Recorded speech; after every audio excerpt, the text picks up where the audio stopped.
Hello everyone, welcome to English all. मेरा नाम है कुलदीप और आप सभी का स्वागत है हमारे इस चैनल पे, जहां पे आज बहुत अच्छी स्टडी एक सीरीज चालू कर रहे हैं मैथ्स की, प्रीवियस ईयर क्वेश्चंस मेंस के। ठीक है, यहाँ पे हम क्या करेंगे, हर एक टॉपिक से जैसे percentage, profit loss ratio, proportion या फिर जितने भी टॉपिक्स हैं, चाहे अर्थमेटिक हो, एडवांस हो, ज्योमेट्री, मेंस्ट्रुएशन, कोऑर्डिनेट, अलजेब्रा, जितने भी टॉपिक्स हैं, हर एक हम प्रीवियस ईयर क्वेश्चंस को उठाएंगे।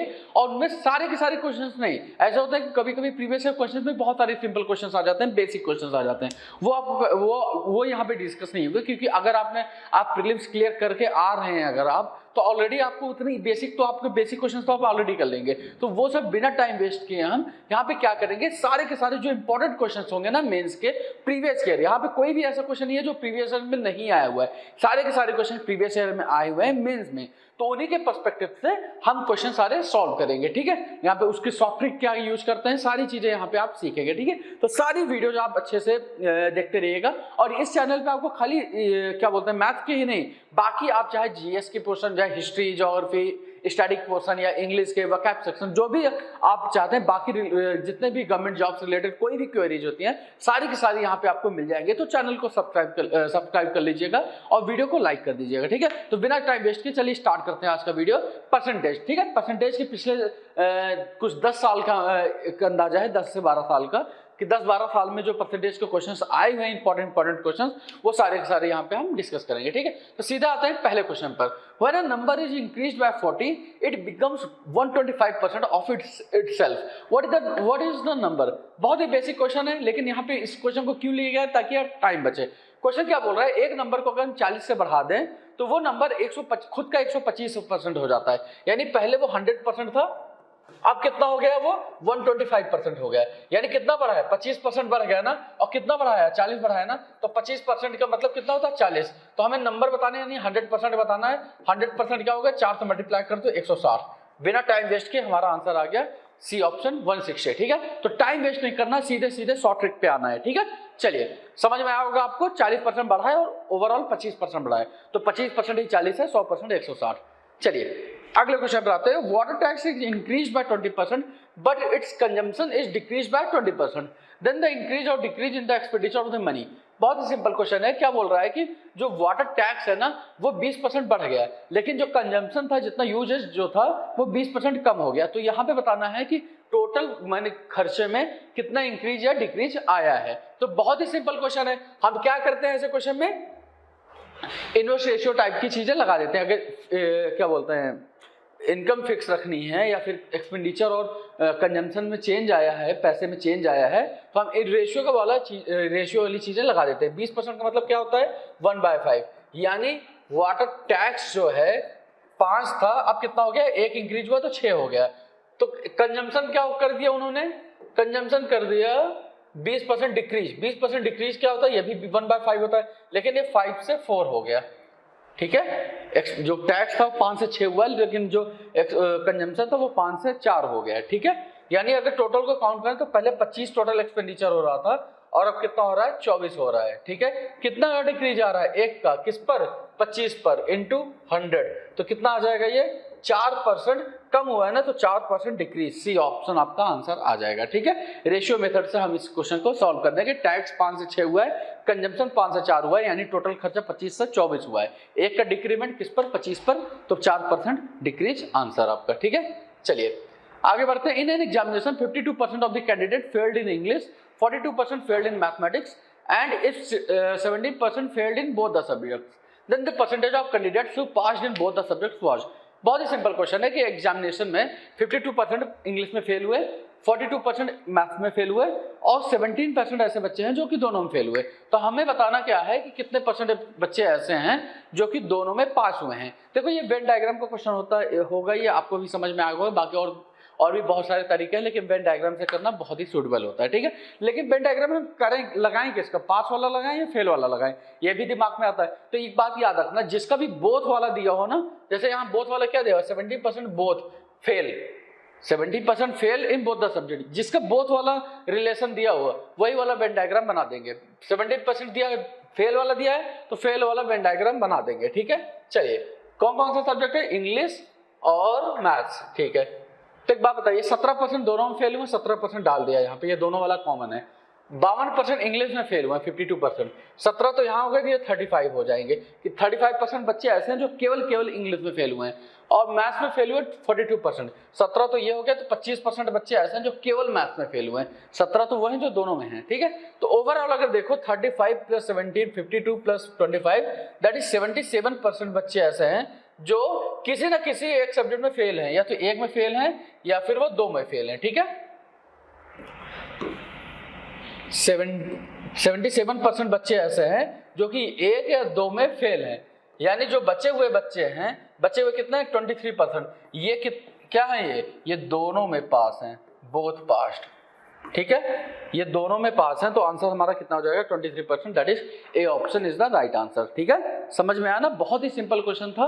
बस आपको समझना क्या है कि यहाँ पे वेन डायग्राम लगाना कौन सा है, फेल वाला है पास वाला, ठीक है। जिसका भी बोथ वाला रिलेशन दिया हुआ वो हम लगा देंगे। चलिए आगे बढ़े, अगला क्वेश्चन देखते हैं। In an election there was only 2 candidate, one of the candidate secured 40% of the votes and is defeated by other candidate by 298 votes, ठीक है। Total number of votes polled is, बहुत ही सिंपल क्वेश्चन है। एक election में 2 candidate हैं, ठीक है।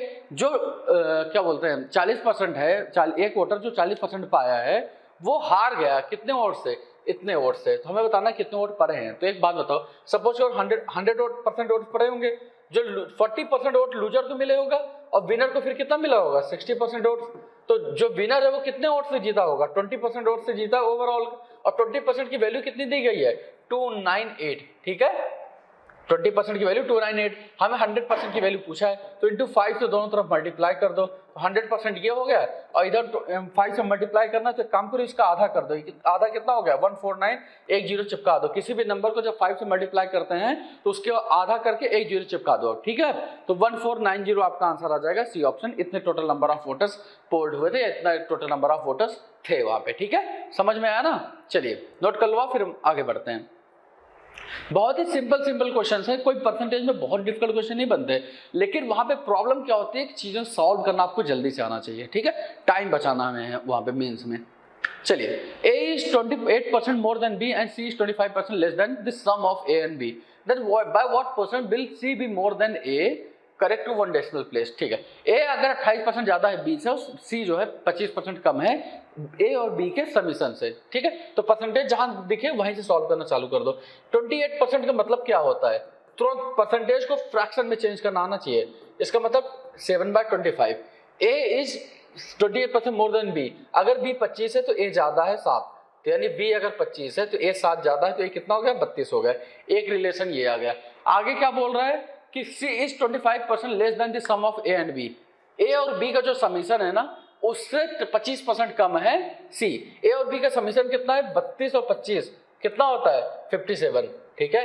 57 से 25% कम है, ठीक है, यानी 25% कम है। इसका मतलब क्या हुआ, 25% का मतलब 1/4 होता है, यानी A + B अगर 4 है तो C 1 कम हो गया, यानी C 3 होगा। 4 के वैल्यू 57, थोड़ा सा कट नहीं रहा है ना, इसको 4 से मल्टीप्लाई कर दो, इसको 4 से मल्टीप्लाई करोगे 228 आ जाएगा A + B की वैल्यू। इसको भी 4 से कर दो तो ये आ जाएगा 128, ये हो जाएगा 100, ठीक है। अब कट जाएगा, यानी A + B का समीशन कितना है, A + B का समीशन कितना है, 228, और C कितना है, इसका इससे 25% कम है, यानी इसका 75%, इसका 75% है, इसका 3/4 कर दो आप, 3/4 करोगे 171, तो C कितना आ जाएगा, 171 आ जाएगा, ठीक है। इस तरीके से हम इसको करेंगे। आगे क्या बोल रहा है, हमें बताना है कि C कितना ज्यादा है A से, what percent be C more than A। C 171 है, A कितना है 128 है, कितना ज्यादा है, अगर देखो तो आप 43 ज्यादा है, ठीक है।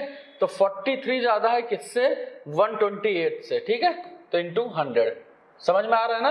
4 से डिवाइड करो 32, 4 से डिवाइड किया 25, 25 इंटू 43 कितना आ जाएगा, 75।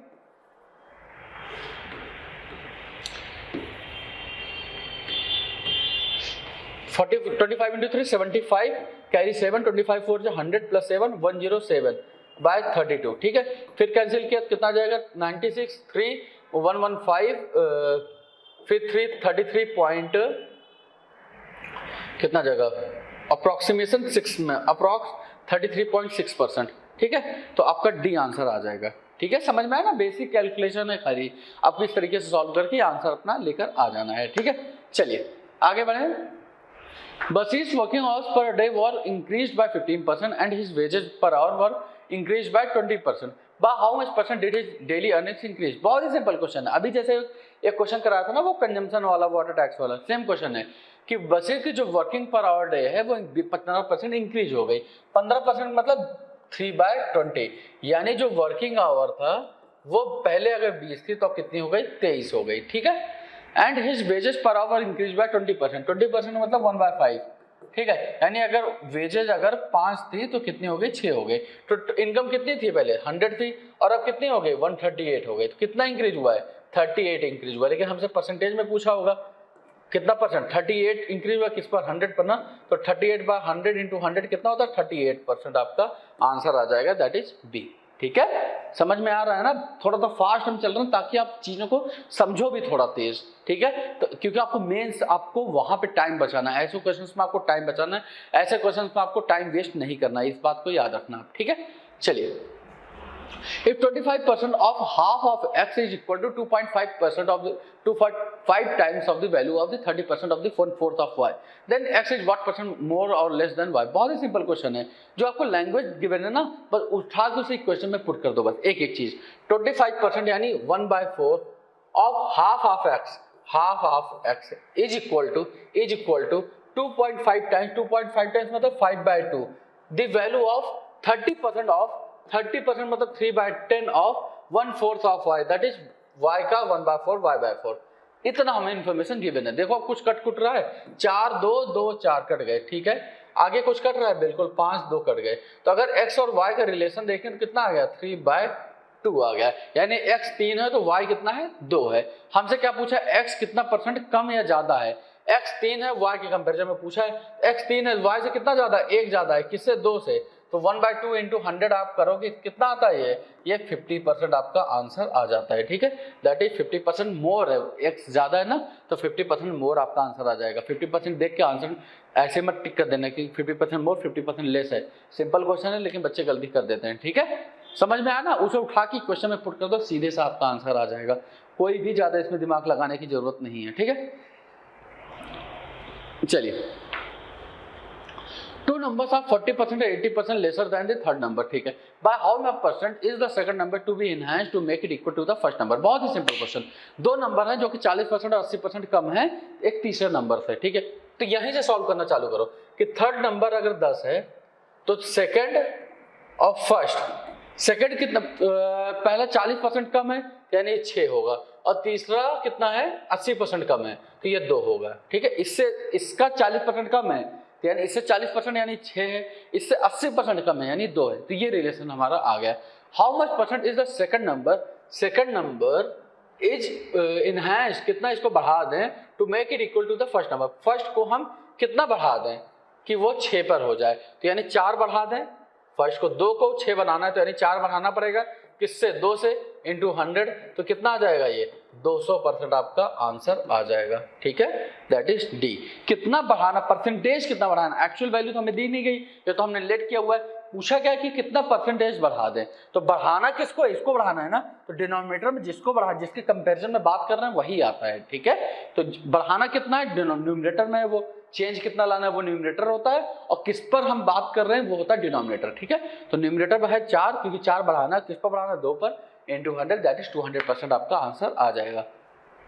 चलिए अगला क्वेश्चन देखते हैं। 35% of the passing marks, a student gets 200 marks yet fails by 24 marks, what were the maximum marks? बहुत ही सिंपल क्वेश्चन।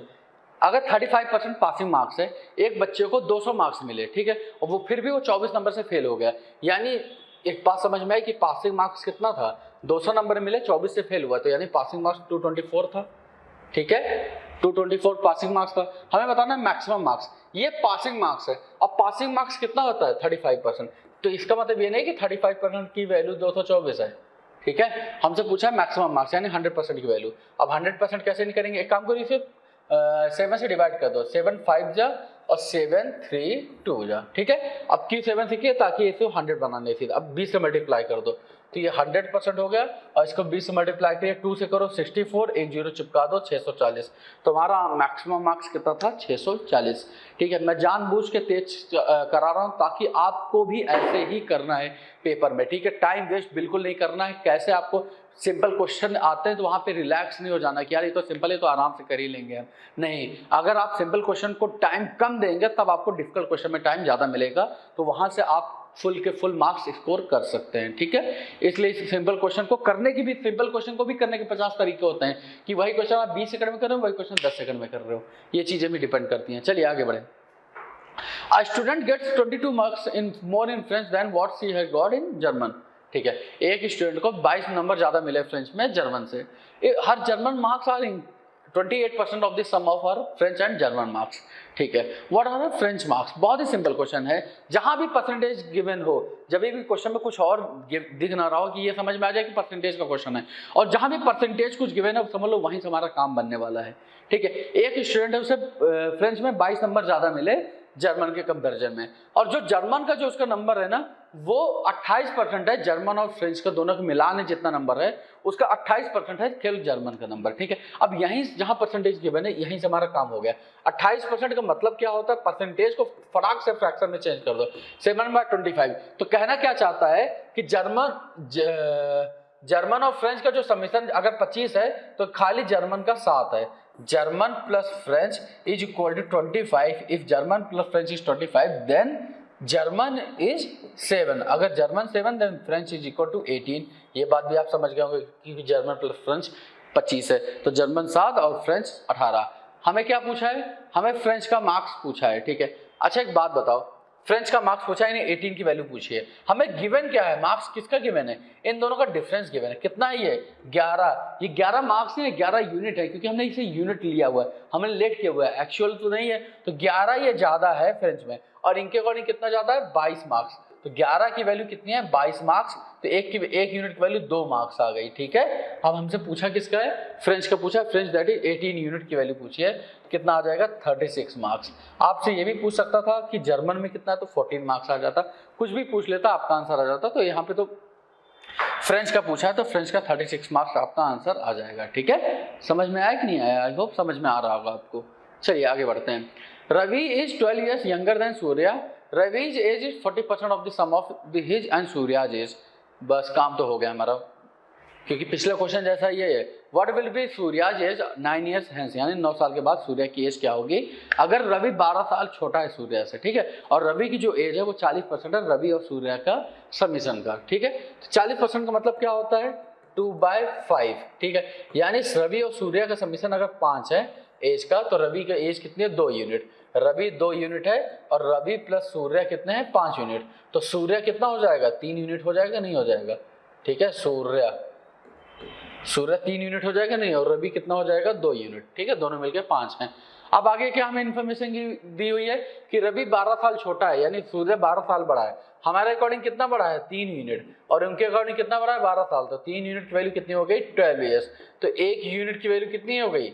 4 साल। अब हमसे पूछा क्या है? हमसे पूछा सूर्य की 9 साल के बाद एज कितनी होगी। तो सूर्य की आज की एज कितनी है? 3 यूनिट। 3 यूनिट का मतलब 3 × 4 दैट इज 12 years। आज की एज सूर्य की कितनी है? 12 साल। तो 9 साल के बाद क्या होगी? 12 + 9 कितना हो जाएगा? 21 साल। तो हमारा आंसर कितना आ जाएगा?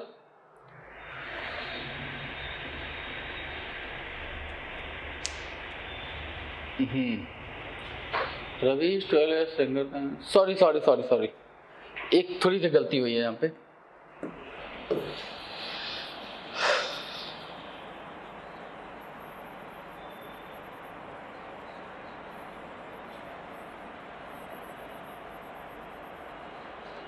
चलिए, गलती क्या हुई है?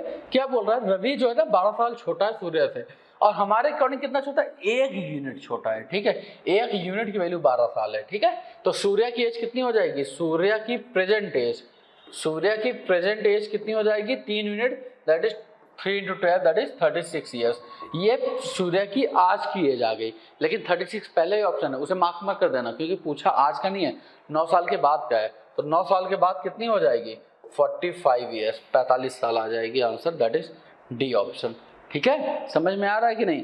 तो प्रॉब्लम क्या होती है कि हमें क्वेश्चन कि एक्चुअल क्वेश्चन पूछा क्या है ना, वो होता है प्रॉब्लम कि हम कभी कभी बस इतने में एक्साइट हो जाते हैं कि सूर्य की एज आ गई 36 साल, आंसर फर्स्ट ऑप्शन। नहीं, वहां पे पूछा क्या है 9 साल के बाद। ठीक है, चलिए।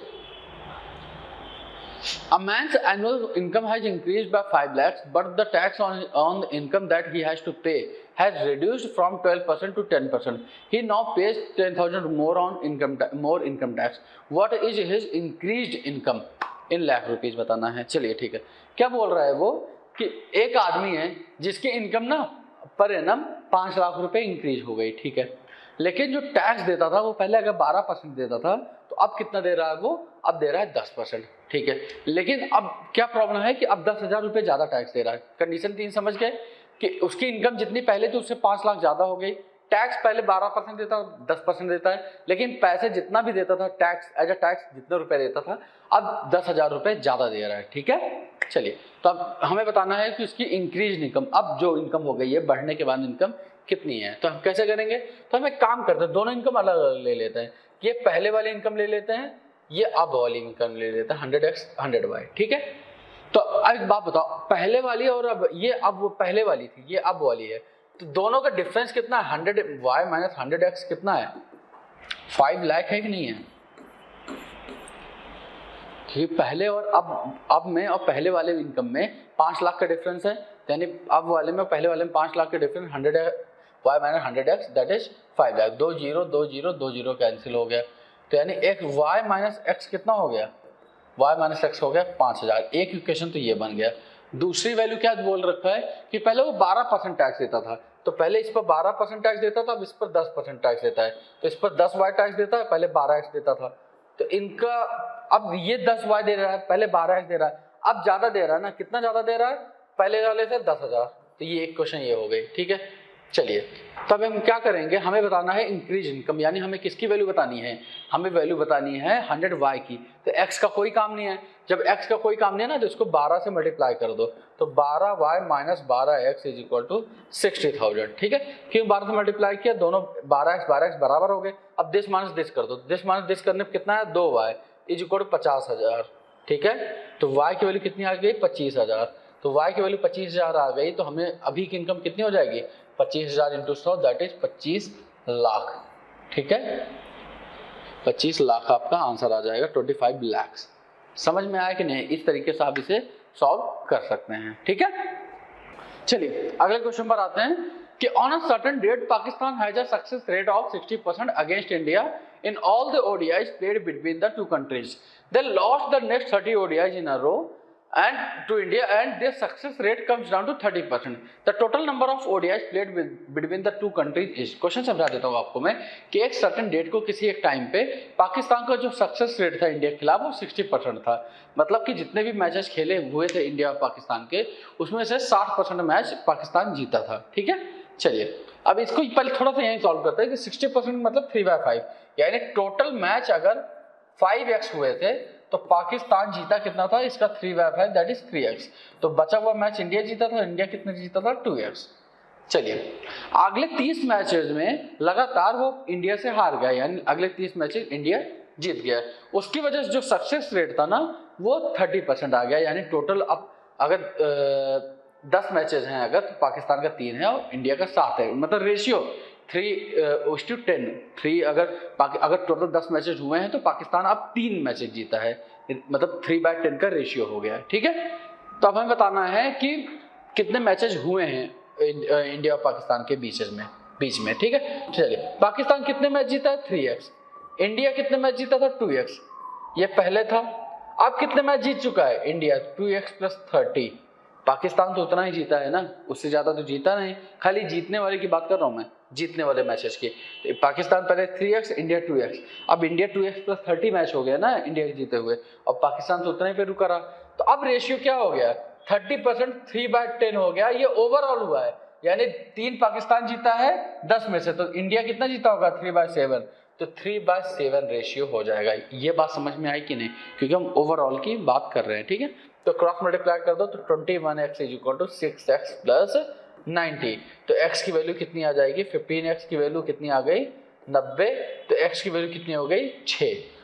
x की वैल्यू कितनी हो गई, 6। ठीक है। तो टोटल मैचेस कितने हुए हैं इस टाइम पहले 6 × 5 30 मैचेस पहले हुए थे, ठीक है, 30 मैचेस पहले हुए थे। अब देखो क्वेश्चन में थोड़ी सी प्रॉब्लम है, क्वेश्चन में मेंशन नहीं किया हुआ है कि टोटल नंबर ऑफ मैचेस कब का पूछ रहा है, वो पहले का पूछ रहा है या अब का पूछ रहा है, ठीक है। अगर कुछ भी नहीं गिवन है, जैसे total number of ODIs played between the two countries, अगर ये नहीं दिया हुआ कि पहले का कि अब का कि देन या नाउ, ऐसा कुछ नहीं दिया हुआ है, तो हम आज की बात करेंगे, ठीक है। तो ये 30 मैच पहले हो चुके थे, अब 30 मैच और हुए हैं ना, तो 30 कितने हो गए 60 हो गए, तो हमारा सी आंसर आ गया। अगर वो मेंशन करता कि पहले की बात बताओ कि पहले कितने मैचेस हुए तो 30 आता है, ये अब का पूछता तो अब तो 60 आता है, लेकिन अब कुछ नहीं गिवन है तो हम आज की बात करेंगे प्रेजेंट सिनेरियो में, ठीक है। चलिए आगे बढ़ते हैं, अगला क्वेश्चन देखते हैं। A man donates 30% of his wealth to charity, 30% and 25% of the remaining to his wife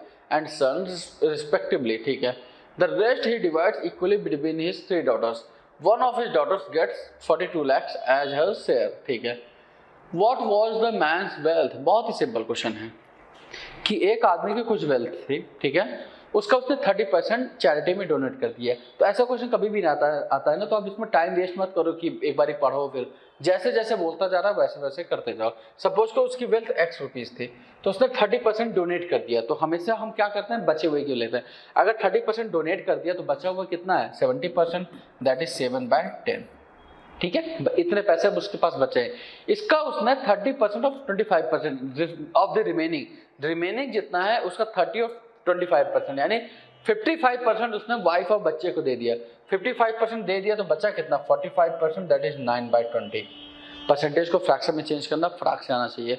तो इतने पैसे बचे हैं, अब जितना ये बचा है ना उसको उसने इक्वली डिवाइड किया तीनों बेटियों में, यानी इस पैसे को तीनों बेटियों में डिवाइड किया इक्वली, तो और एक बेटी को 42 लाख मिला। इसको 3 पार्ट कर दिया, 3 पार्ट किया तो एक बेटी को कितना मिलेगा, इसका 1/3 मिलेगा, और एक्चुअल में कितना मिला 42 लाख, ठीक है। तो इतने this is equal to 42 lakh हो गया, ठीक है। तो हमें x की वैल्यू बतानी है, बस सिंपल सा क्वेश्चन बच गया। अब तो कितना हो जाएगा 3 7 3 21 2 जा, ठीक है। तो x की वैल्यू कितनी हो गई 20 × 10 200 200 × 2 400, 400 lakh is your answer, that is second option. कुछ भी इतना बड़ा क्वेश्चन सोल्यूशन एक लाइन का, ठीक है। समझ में आया कि नहीं, बहुत ही सिंपल क्वेश्चन था। चलिए आगे बढ़ें, अगला क्वेश्चन देखते हैं। The ratio of the number of boys and girls in the school is 3:2। If 20% of the boys and 25% of the girls are scholarship holders, the percentage of the school students who are not scholarship holders is. हमें बताया है कि एक school में boys और girls का जो ratio 3:2 है, ठीक है, और जो बॉयज 20% और गर्ल्स 25% स्कॉलरशिप होल्डर है। तो कितने परसेंट बच्चे, टोटल बच्चे स्कूल बॉयज और गर्ल्स मिला के स्कॉलरशिप होल्डर नहीं है, हमें ये बताना है। तो इसको 2 तरीके हैं, एक एलिगेशन का तरीका है, एक नॉर्मल तरीका है, ठीक है। पहले आपको एलिगेशन तरीका बता देता हूँ मैं, कि पहले हम देखते हैं कितने परसेंट बच्चे स्कॉलरशिप होल्डर हैं ओवरऑल कितने परसेंट बच्चे स्कॉलरशिप होल्डर हैं, बस उनको फिर हम क्या करेंगे 100 से माइनस करके कितने नहीं है वो निकल जाएगा। तो बॉयज कितने परसेंट है 20%, गर्ल्स कितने परसेंट है 25%, ओवरऑल कितने हमें नहीं पता, लेकिन बॉयज और गर्ल्स का रेशियो कितना 3:2, ठीक है। रेशियो के समीशन 5, डिफरेंस 5 की वैल्यू 5%, तो एक की वैल्यू 1%, ये 3%, तो ये बड़ा है तो 25 में से 3% हटा दो तो 22% आपका आंसर आ गया। तो 22% ऐसे हैं जो स्कॉलरशिप होल्डर हैं, तो कितने नहीं होंगे 100 - 22, दैट इज 78% नहीं है। तो आपका आंसर कितना आ गया 78%। एक तरीका ये हो गया एलिगेशन लगा के, ठीक है।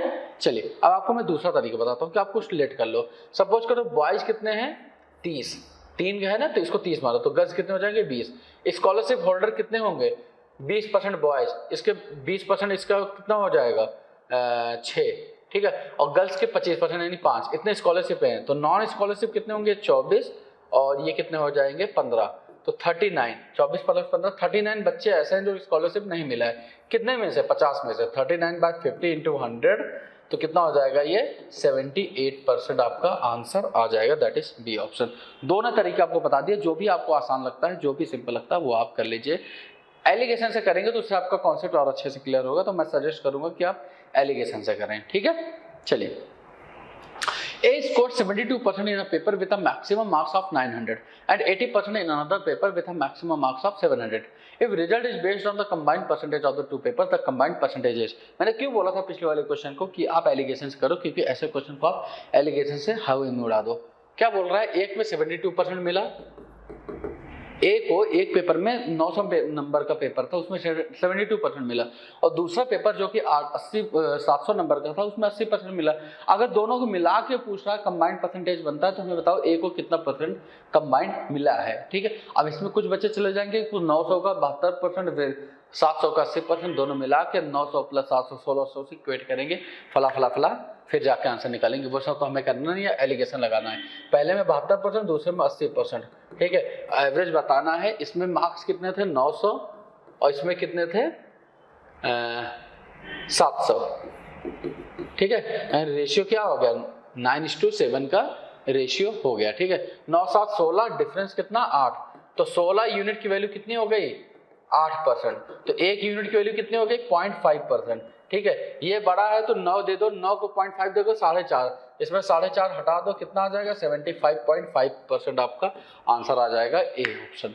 ठीक है, समझ में आया कि नहीं आया? देखो कमेंट सेक्शन में मैं आपको एक तरीके से मैं बताते जा रहा हूँ। ठीक है, ये पहली वीडियो हमारे चैनल पे मैथ्स की, तो इसमें मैं आपको ओवरऑल सीधे बेसिक शॉर्ट ट्रिक्स में बताते जा रहा हूँ। आपको जिस भी क्वेश्चन में आपको लगता है कि सर ये क्वेश्चन में मुझे ट्रिक नहीं समझ में आई, या ये क्वेश्चन मुझे ठीक से नहीं समझ में आया, जिस तरीके से आपने बताया वो नहीं समझ में आया, तो आप कमेंट सेक्शन में आप पूछ लेना। ठीक है, तो कमेंट सेक्शन में उसके पूछने के बाद क्या होगा कि मुझे आइडिया लग जाएगा हाँ बच्चे को इस तरीके में इस क्वेश्चन में इस तरीके से प्रॉब्लम है। ठीक है, उसको मैं अगले सेशन में अच्छे से एक्सप्लेन कर दूंगा मैं आपको। ठीक है, तो हर एक क्वेरी आपके यहाँ पे डिस्कस हो जाएगी, तो बिल्कुल आप चिंता मत करिएगा कि फास्ट में जानबूझ के चल रहा हूँ ताकि आपको आदत बने कि मेंस में करते कैसे हैं। ठीक है, चलिए अगला क्वेश्चन देखिए, when the price of an item was reduced by 25% then its sale were increased by X%. If there is an increase of 20% in the receipt of the revenue, then the value of the X will be. तो बहुत ही simple question है ये, तो कि क्या बोल रहा है, एक आइटम की प्राइस जो है वो 25% कम हो गई, यानी जो प्राइस थी अगर 4 थी तो अब 3 हो गई। ठीक है, तो उसकी जो सेल है ना वो X% बढ़ गई है। ठीक है, लेकिन इंक्रीज जो इनकम है रिसीव्ड रेवेन्यू में वो 20% है। कहना क्या चाहता है कि कोई एक सामान था, सपोज करिए कोई एक पेन मान लो, एक पेन है, उसकी जो प्राइस है ना वो 25% कम हो गई, मतलब अगर वो 4 रुपए के पहले बिक रहा था ना तो अब 3 रुपए का बिक रहा है, तो प्राइस कम हुई तो उसकी वजह से क्या, उसकी डिमांड बढ़ गई तो वो ज्यादा बिकने लगा। तो पहले तब ज्यादा, हमें नहीं पता कितना ज्यादा बिक रहा है, लेकिन ओवरऑल पैसे जो आ रहे हैं ना वो कितना हो, उसमें चेंज क्या है कि 20% पैसे ज्यादा आ रहे हैं। मतलब अगर ओवरऑल पहले 100 रुपए आ रहे थे ना तो अब कितने रुपए आ रहे हैं 120 रुपए आ रहे हैं। ठीक है, ओवरऑल अगर पहले 5 रुपए आ रहे थे तो अब कितने आ रहे हैं 6 रुपए आ रहे हैं। यानी अगर नेट रेवेन्यू की बात करूं मैं तो 5 से 6 हुआ है। रेवेन्यू कैसे आता है पता है, प्राइस जो भी होगा इनटू कितना सेल हो रहा है, price into sale 1, sale in first condition. ठीक है, अब ये पहला वाला सीन था। ठीक है, इतना पहले रेवेन्यू आ रहा था और अब कितना आ रहा है रेवेन्यू, प्राइस अब कितनी है 3, सेल कितना हमें नहीं पता, सेल 2। ठीक है,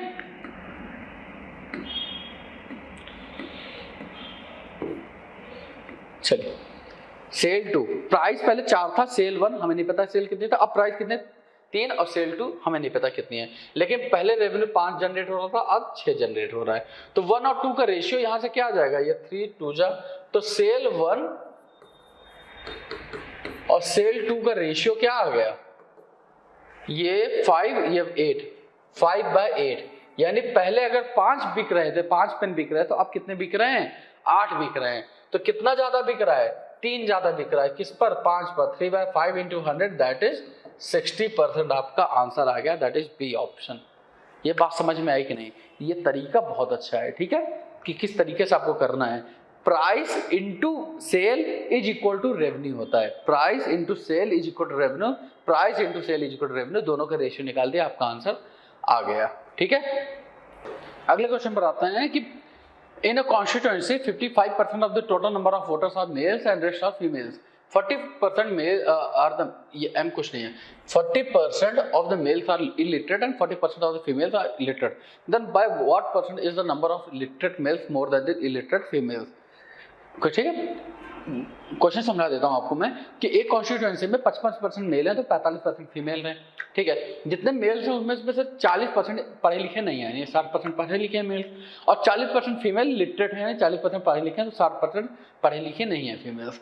तो हमें बताना है कि जो लिटरेट मेल्स हैं वो कितने परसेंटेज ज़्यादा हैं इलिटरेट फीमेल से, ठीक है। तो हमें मेल और फीमेल का दोनों का लिटरेट और इलिटरेट का रेशियो आ जाए तो हमारा काम बन जाएगा। तो 55% का मतलब क्या होता है, 11/20, यानी टोटल अगर 20 लोग हैं गांव में तो मेल कितने होंगे 11 और फीमेल कितनी होंगी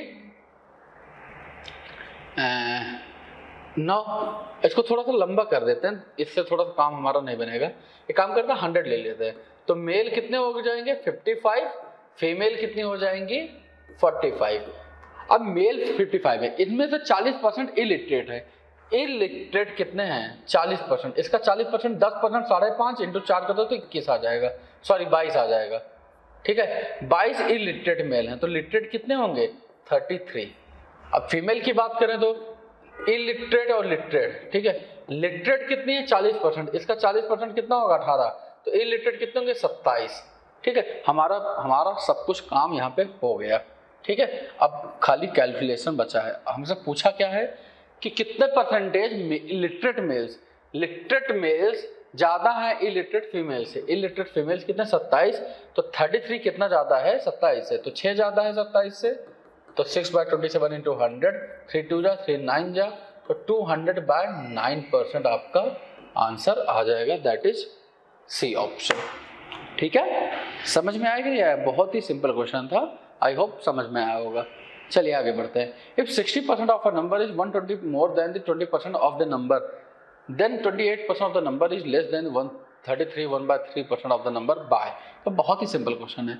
क्या बोल रहा है 60 एक नंबर का 60% जो है वो 120 ज़्यादा है उसी नंबर की 20% से, यानी एक नंबर है इसका मैं 60% निकालूं और इसका 20% निकालूं, तो दोनों के बीच का जो डिफरेंस है ना वो कितना है 120, यानी इन दोनों के बीच का डिफरेंस कितना 40%। 40% की वैल्यू 120, तो 1% की वैल्यू 3, तो नंबर कितना आ गया आपका 300 आ गया, ठीक है।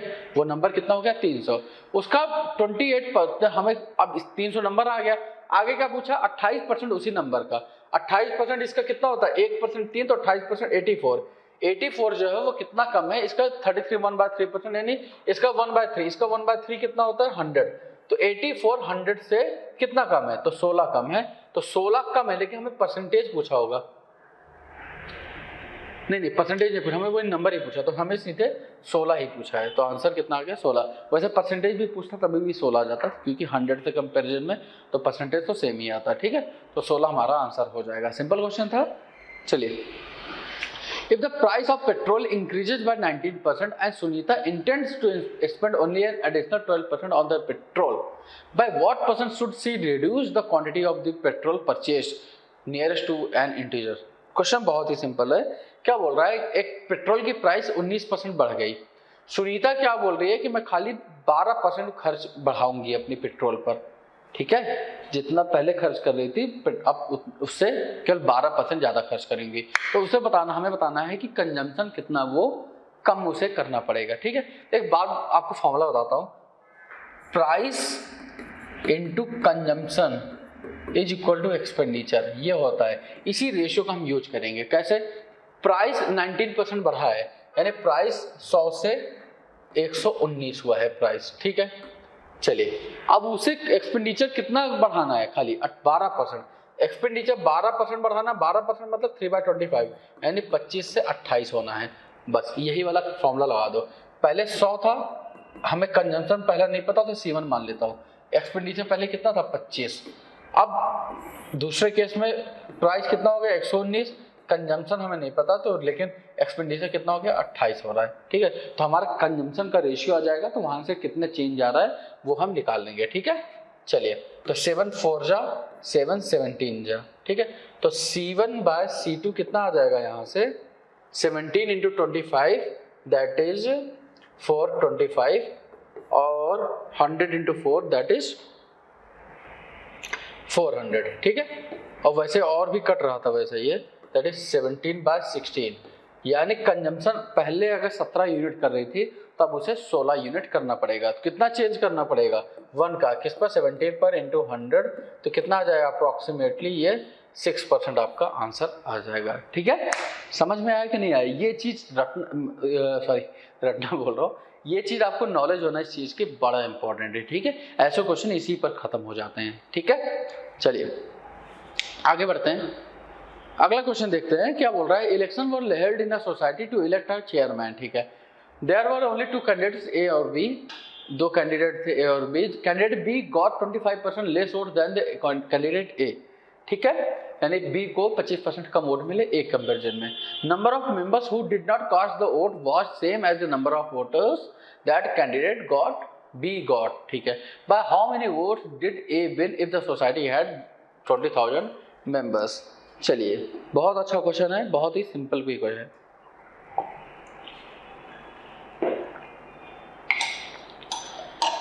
क्या बोल रहा है, एक सोसाइटी में इलेक्शन हुआ, ठीक है, तो बी को 25% कम वोट मिले ए से, ठीक है, यानी ए को अगर 4 वोट मिले, 4 यूनिट वोट मिले, तो बी को कितने मिले 25% कम, यानी 3 यूनिट वोट मिले, ठीक है। जो वोट नहीं देने गए वो किसके बराबर है, जितना बी को वोट मिला है, बी को जितना वोट मिला है उतने लोग वोट नहीं देने, यानी नॉट कास्टेड, तो यानी 3 ही वोट हमारे अकॉर्डिंग 4 यूनिट ए को मिला, बी को फिर 3 यूनिट मिला, और कास्ट कितने लोग वोट देने नहीं गए, 3 लोग वोट देने नहीं गए, यानी ये सब मिला के कितना हो जाएगा 10 लोग हमारे अकॉर्डिंग। टोटल वोटर्स कितने हैं 10, ठीक है। और ये क्या बोल रहे हैं टोटल वोटर्स कितने हैं 20,000, तो 10 की ही वैल्यू कितनी है 20,000, 10 यूनिट की वैल्यू 20,000, तो 1 यूनिट की वैल्यू कितनी आ जाएगी 2,000। ये तो हमारा आ गया। हमसे पूछा क्या है, by how many vote did a win, हमें बताना है ए कितने वोट से जीता है, ए को वोट कितने मिले ये नहीं पूछा है, कितने वोट से जीता है, कितने वोट से जीता हमारे अकॉर्डिंग 1 यूनिट, और 1 यूनिट की वैल्यू कितनी है 2,000, तो हमारा आंसर कितना आ जाएगा 2,000, दैट इज ऑप्शन डी, ठीक है। समझ में आया कि नहीं आया? बहुत ही सिंपल क्वेश्चन था, कुछ भी नहीं था यहाँ पे क्वेश्चन में, ठीक है। देखिए रहे कितना लंबा क्वेश्चन, सोल्यूशन कितना छोटा। ऐसा ही होता है पेपर में, वो मेंस में आपको चाहता नहीं है कि आप लंबा सा फर्रा तैयार करो सोल्यूशन को, सोल्यूशन तो कोई देखना नहीं है हमारा, खाली आंसर सही होना चाहिए। Price of diesel increase from 45 to 50 rupees per litre, how much should the consumption of the diesel be reduce so as to increase expenditure by only 25%। अभी आपको क्या बताया हुआ था कि प्राइस इनटू क्या consumption is equal to expenditure, यही trick हर जगह यूज कर दो, सब जगह डाल दो, ऐसा कभी भी क्वेश्चन आता है काम आपका हो जाएगा। क्या बोल रहा है, डीजल की प्राइस 45 से 50 हो गई, अब कंजम्पशन कितना वो कम कर दे कि एक्सपेंडिचर में खाली 5% का चेंज हो, 5% मतलब 1/20, यानी पहले 5% इंक्रीज हो खाली, यानी पहले 1/20 इंक्रीज हो, यानी पहले अगर 20 यूनिट पैसे खर्च हो रहे हैं तो अब कितना हो 21 यूनिट खर्च हो, बस। पहले प्राइस कितनी है 45 रुपए, कंजम्पशन कितना है हमें नहीं पता, तो C1 मान लेता हूँ। अब प्राइस कितनी 50 रुपए, कंजम्पशन कितना हमें ये भी नहीं पता, लेकिन पहले एक्सपेंडिचर कितना हो रहा था 20 और अब कितना होना चाहिए 21, क्योंकि 5% बढ़ गया है, ठीक है। ये 9/10 आ गया, ठीक है, कट के, और कुछ कैंसिल हो रहा है नहीं, तो C1/C2 कितना आ जाएगा 200/189, यानी कंजम्पशन अगर पहले 200 यूनिट कर रहा था तो अब कितना कर रहा है करेगा 189 यूनिट, कितना कम कर रहा है 11, किस पर 200 पर, इंटू 100 कितना आ जाएगा ये 5.5% आपका आंसर आ जाएगा, दैट इज ए ऑप्शन। समझ में आया कि नहीं आया? तो वो जो formula price into consumption is equal to expenditure, ये बहुत इंपॉर्टेंट फॉर्मूला है, ठीक है। चलिए, in an examination A got 25% more marks than B, B got 10% less then C got 25% more than D got 320 marks out of 500, then marks obtained by A were, तो बहुत ही simple question है, तो जो बोलता जा रहा है ना वही आप लिख दो, ठीक है। चलिए, हमें A तक पहुंचना है, ठीक है, हमें A तक पहुंचना है। इसके 2 तरीके, पहले एक तरीका मैं आपको बताता हूँ सिंपल सा, कि जो लैंग्वेज पे जाते हैं, A 25% ज़्यादा मिला B से A को, तो यानी B को अगर 4 मिला है तो A को कितना मिलेगा 5 मिलेगा। B got 10% less than C, यानी अगर C को 10 मिला है तो B को कितना मिलेगा 9 मिलेगा, B और C कंपेरिजन में। यहाँ पे 4 मिला है तो 9 और 4 अलग अलग है तो सेम कर दो, ये 36 हो जाएगा, ये 45 और इसको 36, ये 4 तो ये 40। ठीक है, ए बी सी आ गया आपका। आगे क्या बोल रहा है, सी गॉट 20% मोर देन डी। जो सी है ना इसको 25% ज्यादा मिला डी से। ठीक है, तो ये 5 की वैल्यू, तो डी कितनी हो जाएगी, ये 1/4 ना, यानी डी अगर 4 है तो सी 5 है, 5 की वैल्यू 40 तो 1 की वैल्यू 8, तो डी की वैल्यू कितनी आ जाएगी 32। ठीक है, डी की वैल्यू 32 आ गई। हमारे पास सबकी वैल्यू आ गई, ए 45, बी 36, सी 40 और डी 32। ठीक है, हमें दिया क्या हुआ, डी का नंबर दिया हुआ है, यानी 32 की वैल्यू कितनी दी गई 320 मार्क्स। हमसे पूछा क्या है, हमसे ए का पूछा है, यानी 45 की वैल्यू पूछी है, तो एक की वैल्यू कितनी 10 आ गई, तो 45 की वैल्यू कितनी आ जाएगी 450 नंबर आपका आ जाएगा। ठीक है, आंसर कितना हो गया 450 मार्क्स। समझ में आया, जो परसेंटेज गिवन था वहां से हमने इसे खेल लिया। ठीक है, चलिए एक और तरीका मैं आपको इसका बता देता हूँ, उल्टा चलने का। उल्टा कैसे चलते हैं वो मैं आपको दिखाता हूँ कि डी को 320 नंबर मिले, 320 नंबर मिले, डी को 320 नंबर मिले हैं। ठीक है, अब डी से सी पर आते हैं, क्योंकि डी और सी का रिलेशन मिला है। सी गॉट 25% मोर देन डी, तो सी को इससे कितना ज्यादा मिला है 25% ज्यादा, यानी इसका 5/4 मिला है। ठीक है, इतना ये सी का आ गया। अब बी को कितना मिला है, बी गॉट 10% लेस देन सी, सी को जितना मिला है उससे 10% कम, तो बी को कितना मिला है, इसका 9/10, ये बी का आ गया। आगे क्या बोल रहा है, A got 25% more marks than B, B को जितना मिला है इतना बी को मिला है, उससे 25% ज्यादा ए को कितना मिला है 5/4 मिला है, ये मिला है ए को। बस डायरेक्टली सॉल्व कर दो, कितना आ जाएगा, कुछ कैंसिल हो रहा है, बिल्कुल 4 4 × 4 16, 16 2 जा 20, ये हो जाएगा 1 0 से 1 0, ये 2 आ गया। ठीक है, तो 9 × 5 45 × 5 225 × 2 450। ठीक है, तो ए को कितने मिले हैं 450, एक ही लाइन में आपका आंसर खत्म। ठीक है, चलिए अगला क्वेश्चन देखते हैं। Reduction of 21% the price of an item enables a person to buy 3 kg more for 100 rupees, the reduced price of item per kg। बहुत ही सिंपल क्वेश्चन है, बस वही फिर से कि एक बात याद रखना, price is inversely proportional to consumption if expenditure is same. ठीक है, प्राइस और कंजम्पशन इनवर्सली प्रोपोर्शनल होते हैं कब, जब एक्सपेंडिचर सेम होता है, यानी जैसे अगर प्राइस बढ़ेगा कंजम्पशन कम हो जाएगा, अगर प्राइस कम हो कंजम्पशन बढ़ जाएगा। कंडीशन क्या होनी चाहिए कि एक्सपेंडिचर सेम होनी चाहिए। ठीक है, वही यहाँ पे ट्रिक लगाना है हमें कि रिडक्शन द प्राइस, प्राइस क्या चेंज हो रहा है, पहले 100 से 79 हो रहा है प्राइस। ठीक है, प्राइस अगर 179 हो रहा है सेम पर, तो कंजम्पशन कितना होगा 79 से 100 होगा कंजम्पशन। ठीक है, तो एक आदमी को 100 रुपए पे ही 3 किलो ज्यादा खरीद रहा है, तो हमारे अकॉर्डिंग कितना खरीद रहा है ज्यादा 21 यूनिट, और उनके अकॉर्डिंग 3 kg, तो यानी 21 यूनिट की वैल्यू 3 kg आ गई। ठीक है, हमसे क्या पूछा, रिड्यूस प्राइस पूछा है, रिड्यूस प्राइस 79, तो पहले अभी का कंजम्पशन 100 का कंजम्पशन देखो, तो 100 का कंजम्पशन कितना आ जाएगा 3/21 × 100, तो कितना आ जाएगा 1/7, दैट इज 100/7 kg। इतने किलो वो कंजम्पशन कर रहा है, अभी इतने kg वो यूज कर रहा है। ठीक है, और टोटल पैसे कितने लगते हैं 100 रुपए, तो प्राइस क्या आ जाएगी अभी की, प्राइस क्या होता है जितना पैसा है टोटल और कंजम्पशन कितना कर रहा है इतना, तो कितना आ जाएगा 7 रुपीज आपका प्राइस आ जाएगा। ठीक है, तो अभी की प्राइस कितनी है 7 रुपए, यानी अभी 1 किलो क्या है सॉल्ट है, द प्राइस ऑफ आइटम है, कोई भी आइटम है। ठीक है, तो 7 रुपए उसकी प्राइस अभी है। ठीक है, समझ में आया ना, बस यही चीज समझना था कि प्राइस और कंजम्पशन इनवर्सली प्रोपोर्शनल होते हैं कब, जब एक्सपेंडिचर सेम हो, क्योंकि यहाँ पे एक्सपेंडिचर 100 रुपए पहले भी खर्च कर रहा था, 100 रुपए अभी भी खर्च कर रहा है, तो इनवर्सली प्रोपोर्शनल हुए। डिफरेंस जो है 21 यूनिट के ज्यादा कंजम्पशन कर रहा है ना, उसकी वैल्यू 3 यूनिट, अब 3 kg, अब हमसे रिड्यूस प्राइस पूछा है, यानी हमें 79 यूनिट की वैल्यू पूछी है, तो हम कंजम्पशन पहले 100 की वैल्यू निकालेंगे और उसको फिर 100 से डिवाइड करके आंसर अपना निकाल लेंगे। चलिए, तो ये सारे के सारे क्वेश्चंस यहाँ पे खत्म होते हैं, जो परसेंटेज के सारे इंपॉर्टेंट क्वेश्चंस आए हुए थे सारे यहाँ पे हो गए। बाकी इनके अलावा भी कुछ अगर प्रीवियस क्वेश्चंस में जो कि मेंस में आ सकते हैं, अगर वो आए हुए हैं मिलते हैं क्वेश्चंस, तो वो भी मैं आपके साथ आगे डिस्कस कर लूँगा आगे वाली वीडियो में। तब तक आप चैनल को सब्सक्राइब कर लीजिएगा, वीडियो को लाइक कर दीजिएगा, और कोई भी आपको इन्फॉर्मेशन चाहिए, कोई भी आपको कंटेंट, आपको और किसी भी चीज़ में प्रॉब्लम है तो वो आप कमेंट सेक्शन में आप पूछ लीजिएगा, या कमेंट सेक्शन में आप हमें इन्फॉर्म कर दीजिएगा कि हमें इस टॉपिक में ज़्यादा प्रॉब्लम होती है, किसी टॉपिक का भी सब टॉपिक है उसको भी आप बता देंगे। अगर बच्चे उसमें इंटरेस्टेड हुए तो वो भी टॉपिक हम लेकर आ जाएंगे, ठीक है। तो प्रिपरेशन आप करते रहिए, मेंस तक हम आपके साथ या उसके बाद भी हम आपके साथ जुड़े रहेंगे, ठीक है। तो कोई भी आपको डाउट हो तो आप बेझिझक पूछ लीजिएगा। मिलते हैं अपनी अगली वीडियो में। Thank you.